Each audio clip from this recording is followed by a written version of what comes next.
नमस्कार दोस्तों, स्वागत है आपका मेरे इस यूट्यूब चैनल में बैंकिंग एंड बिजनेस अपडेट।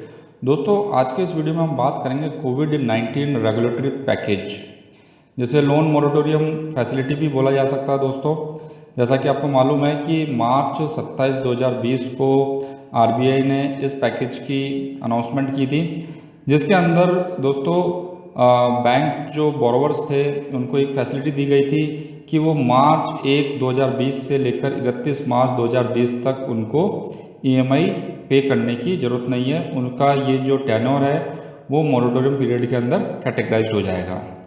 जी हाँ दोस्तों, क्योंकि उस वक्त लॉकडाउन था और सारे जो बिज़नेस थे वो बंद थे, तो इस सिचुएशन से निकलने के लिए आरबीआई ने ये अनाउंसमेंट किया था, ये नोटिफिकेशन जारी किया था।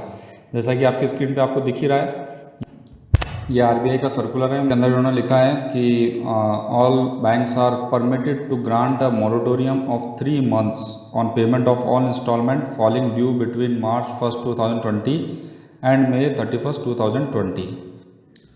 दोस्तों, ये आरबीआई का मई 23, 2020 का सर्कुलर है।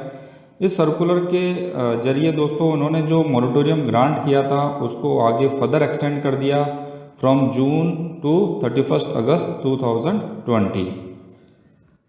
तो दोस्तों 31 अगस्त 2020 को कोविड-19 रेगुलेटरी पैकेज जो आरबीआई द्वारा अनाउंस किया गया था, जिसके तहत लोन मोरेटोरियम की सुविधा बैंक बोरोवर्स को मिली थी, वो समाप्त हो चुकी है। तो बैंकर्स अब अपने जो बोरोवर्स है उनको कॉल करना शुरू कर दिया है कि वो वापस अपने लोन अकाउंट के अंदर रीपेमेंट स्टार्ट करें। दोस्तों, जैसा कि आपको मालूम है कि मोरेटोरियम पीरियड के अंदर भी बोरोवर के लोन अकाउंट्स पे इंटरेस्ट लग रहा था। इवन इंटरेस्ट पे इंटरेस्ट बैंक चार्ज कर रहा था, तो जो कि बोरोवर को चुकाना था। तो सुप्रीम कोर्ट के अंदर इसी को लेकर एक याचिका दाखिल हुई है, जिसके अंदर उन्होंने ये डिमांड करी है कि जो मोरेटोरियम पीरियड के अंदर इंटरेस्ट लगा है उसको आइदर या तो वेव ऑफ किया जाए या एक रीजनेबल रेट पे लाके उसको रखा जाए ताकि उसका बोरोवर आसानी से रीपेमेंट कर सकें। तो ये जो केस है दोस्तों, आज 2 सितंबर 2020 को सुप्रीम कोर्ट के अंदर इसकी हियरिंग हुई थी। हालांकि इस हियरिंग का अभी तक कोई नतीजा आया नहीं है।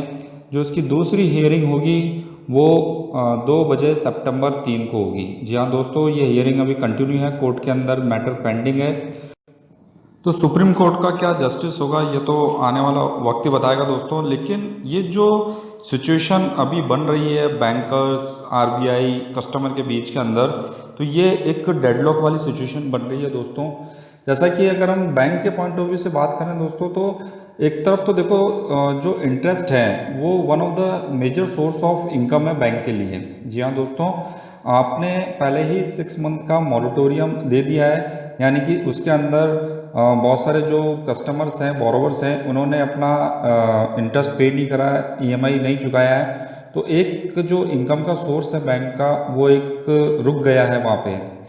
दूसरा दोस्तों, एक चीज़ मैं बता दूँ आपको कि क्योंकि इंटरेस्ट अकाउंट के अंदर अक्यूमुलेट होता गया और आउटस्टैंडिंग बढ़ता गया, तो अभी जून क्वार्टर की जो क्लोजिंग हुई होगी बैंक की, उसके अंदर उनका प्रोविजनिंग का अमाउंट भी बढ़ गया होगा।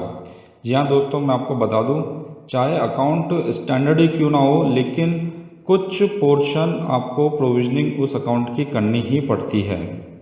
प्रोविजन का मतलब अपना जो प्रॉफिट उन्होंने अर्न करा है उसका कुछ पोर्शन उनको सिक्योर इन लोन की सिक्योरिटी के लिए रखना होगा, प्रोविज़न करना होगा। दूसरा, अगर हम बिजनेसमैन के पॉइंट ऑफ व्यू से सोचें तो उनका कहना भी ठीक है।